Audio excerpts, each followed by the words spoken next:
I've seen kids walk into poles, like staring at me, like, I usually do this. I'm like, don't stare. What? Don't stare. That's rude. Super rude. Like, super rude. You know that, though, right? And it's also this weird fetishization of, like, handicaps, where it's like, you make us like we're angels or something. No, sometimes we're assholes.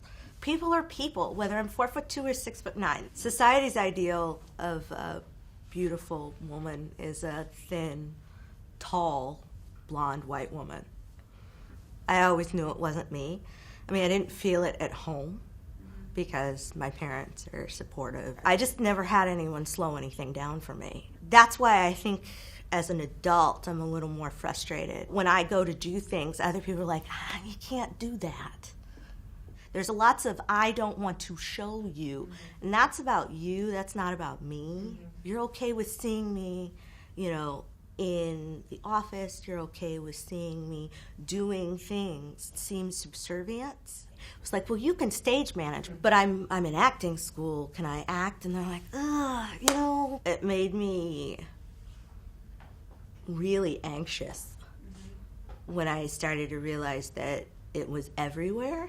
Just kind of people looking and judging. I started to try and crawl into my shell and not go out and not hang out. And I would guess probably somewhere in middle school it really started to crash in to me. I had crushes on boys, but they would never look at me, you know, and that kind of went through high school. All of my friends are married now. They all have kids. And it hasn't happened for me. I don't think that's what's preventing it. I think there is a deeper, like, men can't deal with it. But they are attracted to me. But they don't have the balls to take me outside. I dated my friend, and he pursued me. You know, finally I was like, fine. And then I fell for him because he was my friend. Sometimes we get in public situations and he just wouldn't, he'd be like, this is my friend Cara. I went and got a photography degree, and I had this professor who was actually pretty abusive and basically told me through the whole 2 years that I was in school that I couldn't do it. He was like, you can't be a photographer, you're too short. He goes, you need to go find little people and shoot little people. And I was like, what? I called the Little People of America and kept playing phone tag with this lady, and my roommate knew I was playing phone tag with her. So when she called, he said, oh, Cara's been trying to reach you. And she said, are you her handler? And he goes, what do you mean handler? I'm a roommate. We're 22, we get drunk together, like she's my friend. What are you talking about? And she was like, yeah, I'm sure she doesn't live alone, right?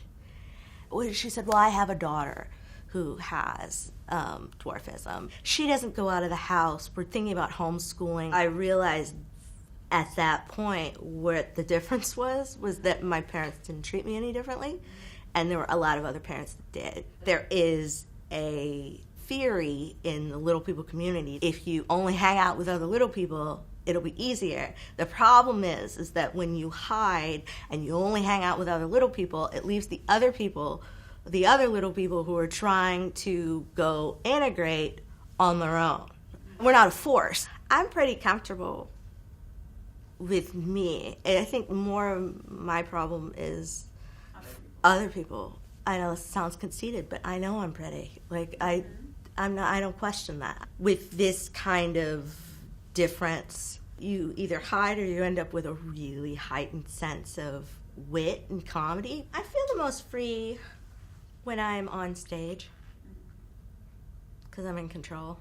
It's easier for me when I'm on stage because then you have to look at me for what I'm doing.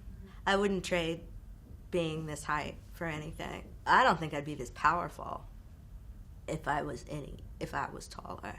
My name is Cara, and I'd like to dispel the myth that little people are unattractive, not sexy, and weak.